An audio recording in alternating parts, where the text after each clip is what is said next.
Hello students, welcome back. So today I'm going to tell you something very important which we studied in our chapter number 1. We have already completed with our chapter number 1 explanation and writing. But today I wanted to give you some very important information regarding the Nalanda University.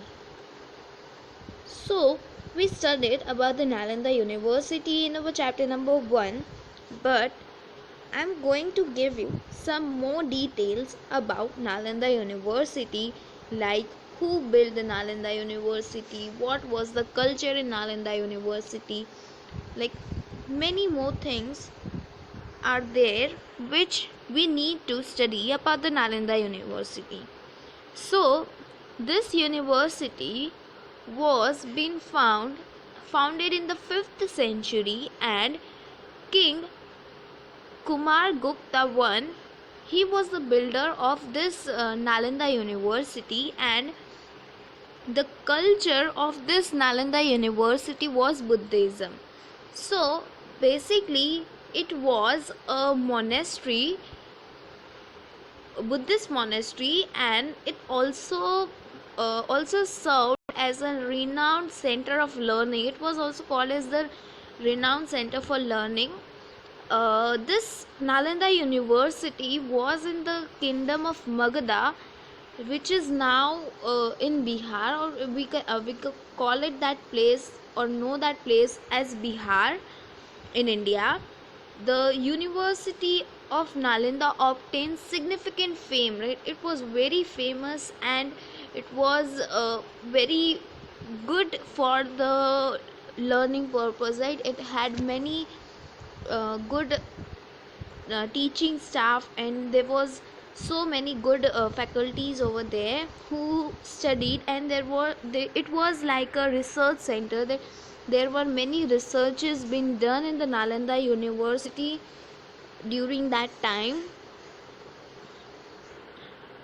So the King Harsha extended all possible assistance to Acharya Shilbhadra and made Nalanda into a world famous university. So the King Harsha had also played a very important role in making this Nalanda University very famous. The university had access to the revenues of 100 villages given to them by King Harsha for its upkeeping and maintenance. So the expense or the maintenance of the university was given by the 100 villages. The taxes which the people used to pay, like from 100 villages, the taxes was been collected, and some of the revenue or some of the tax was given to this university so that it can maintain all the things in it. And it had many other research centers in it, like, and there were many famous people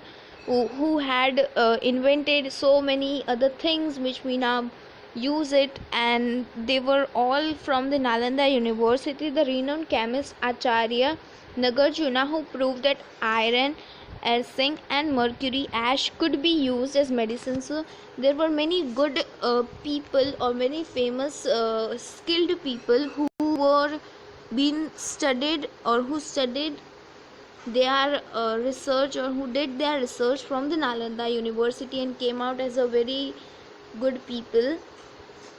So this was about Nalanda University. Along with that, I also want to give you some more information that Nalanda University is in the UNESCO World Heritage Site, which means that it is a World Heritage Site right now. So this Buddhist monastery was very famous, and along with that it flourished, like it was very famous during this time, during the time of Harsha, the emperor of Kannauj. The liberal cultural and tradition inherited from the Gupta age resulted in the period and growth and prosperity until the 9th century. So it was very famous until the 9th century. Like, it had so many different books, so many different departments in it.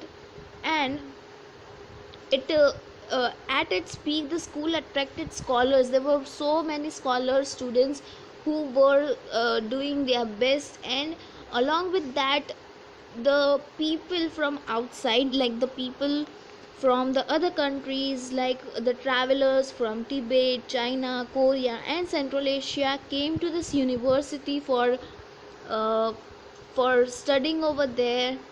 And they also studied about, like, one of the example which I can give you is Yun Sang. He came to Nalanda University for studying Buddhism, right? So there were many other people from outside the world, or the many other travelers who came to India to visit Nalanda University, to study in Nalanda University. But Nalanda University started declining slowly. Like, it was been destroyed thrice, but was rebuilt only twice. Like, there was a very it was been destroyed 3 times, but it could recover only twice. The third time, the loss was so big that they could not recover that loss.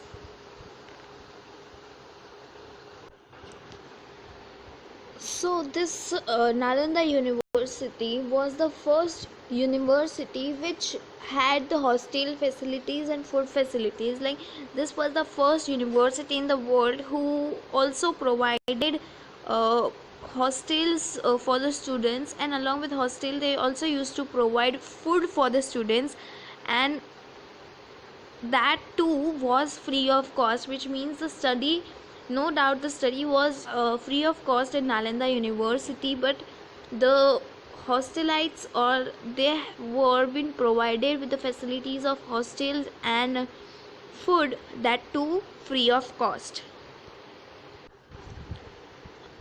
There were more than 10,000 students studying in the Nalanda University, and 2,000 teachers who used to teach in Nalanda University. So, as I told you, that this university was been destroyed 3 times, but only 2 times they were able to recover this Nalanda University. So the first time when it was been destroyed, it was been rebuilt again, and the library was also been rebuilt again. Then the second time, when the destruction was happened in the 7th century, the second time this destruction happened, and Gaudas, he destroyed this Nalanda University. And second time, our king Harshavardhana, he was able to rebuild, and he was able to maintain that destruction, and he solved all these problems, and he built that Nalanda University again into a very good university. But the third time when the university was destroyed, it was not able to recover that university again. And third time, the destruction was been done by Muhammad Bakhtiar Khilji in the year 1193.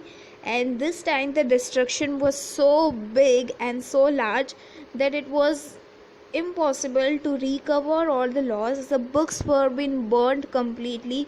The Buddhist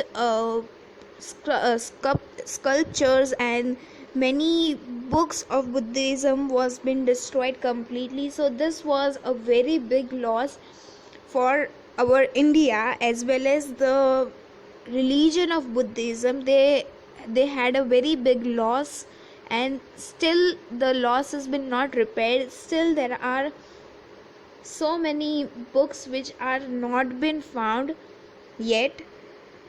So this was a very big loss for for our India. So now the question is, why was Bakhtiar Khilji destroying, or why did he destroy the Nalanda University? So once what happened, Bakhtiyar Khilji was very sick, and his he had captured many Buddhist places in the northern part of our India. And during that time he was very sick, and someone suggested him to go and show to go and check for the Nalanda University. There he he was told to take an Ayurvedic treatment from Acharya Sri Badra. So he was very angry that why should we take the treatment from the Buddhist people and all. So because of that, he was so angry, and he did not wanted to take treatment from this people or the Buddhist. But he was not able to recover, and at last he called uh, that Acharya and took the treatment. But he kept one condition, that if he would not take any medicine, if the Acharya could, he have to treat him without medicine. So the Acharya agreed with that condition, and he came after few days with Quran and told him to read that Quran from this pages to this page, that some particular pages.